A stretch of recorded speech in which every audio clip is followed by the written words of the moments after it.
Dan di depannya adalah kawasan apa disebut sebagai Wang Kampung Padang Pasir. Padang Pasir. Padang itu akan kita cantik semula. Ia akan menjadi main station ART.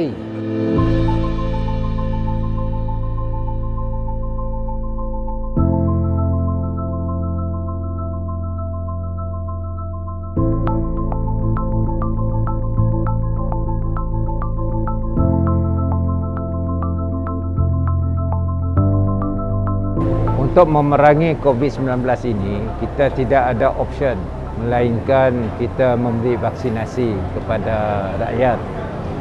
Ini akan meningkatkan antibody dan khususnya dapat mempertahankan kesihatan rakyat kita. Yang pertama. Dan selepas kita telah memberi vaksinasi hingga 90% lengkap, kita telah mendapat bahawa masanya sudah tiba dengan persetujuan pihak Keselamatan Negara untuk membuka ekonomi kita. Dan kita sekarang ini dalam fasa ketiga. Fasa ketiga membolehkan kita melonggarkan lagi syarat-syarat dalam kita hendak membukakan ekonomi kita. Dan hari ini kita nampak bahawa beberapa sektor, khususnya pelancongan dalam negeri, satu, nombor duanya ialah beberapa perkhidmatan telah kita buka, termasuklah dine-in, para peniaga kecil-kecilan dan juga sederhana untuk meneruskan usaha mereka masing-masing. Dan akhirnya apabila kita bukakan ekonomi kita, mereka sudah bersedia untuk meneruskan usaha mereka masing-masing.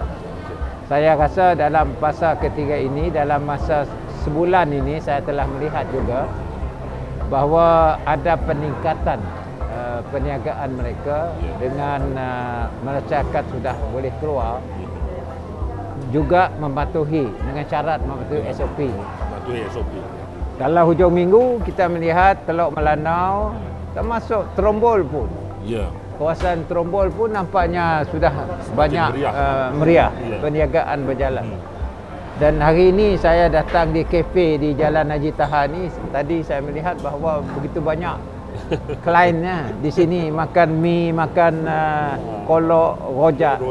Jadi ini membolehkan masyarakat untuk keluar sedikit. Kerana ini juga penting because dari sudut health care, especially mental care. Mental health, mereka dapat keluar daripada lingkungan rumah untuk beriadah.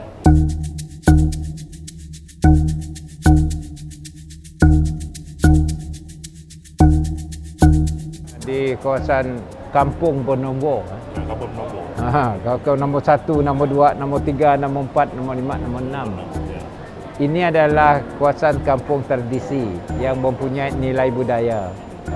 Sebab itu kita juga memodernkan sebahagian tempat ini supaya memberi kemudahan kepada masyarakat di sini, bahkan masyarakat dari luar yang berhijrah di Kuching untuk meneruskan usaha-usaha mereka. Khemah Exchange ini adalah satu-satu bangunan yang akan menempatkan peniaga-peniaga kecil dan sederhana, selain daripada pejabat-pejabat yang akan diletakkan di Khemah Exchange. Dan di depannya adalah kawasan apa disebut sebagai Wang Kampung Padang Pasir. Padang Pasir. Padang itu akan kita cantik semula. Ia akan menjadi main station ART. Dari Samarahan, daripada kawasan Serian, ia menjadi macam KLCC DKL lah. Itu menjadi station center exchange kita.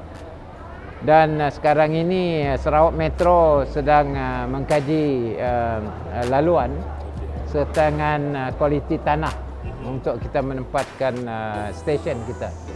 Jadi bermakna daripada Samarahan hingga ke Kuching, dan itu dia ada 8 line 8 lain.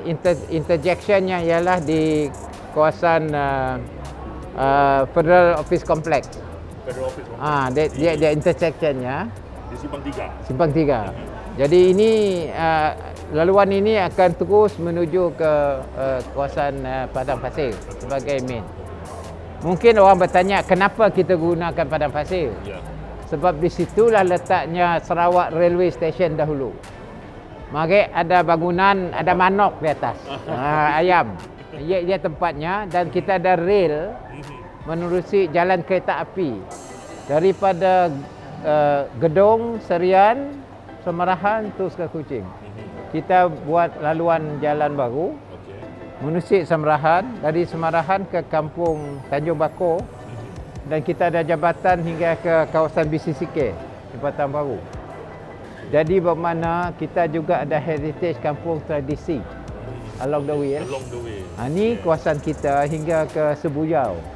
Jadi Sibu pun begitu juga. Jadi kita bangun protectkan kampung tradisi di Sibu, iaitu kampung Nangka dan Bareng kita pertahankan.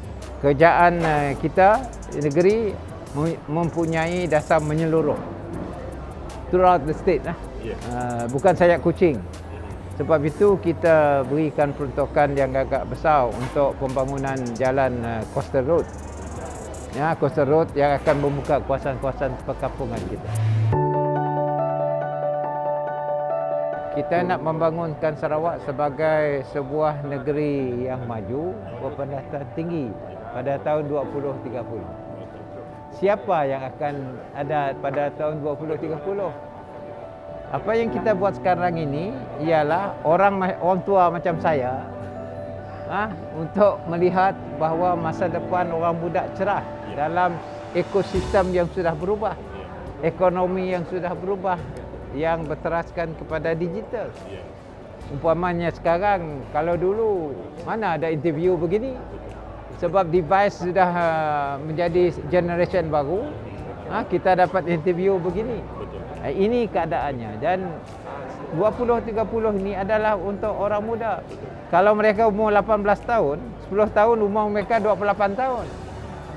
And then that is meant for them. Dan mereka akan jadi tua juga.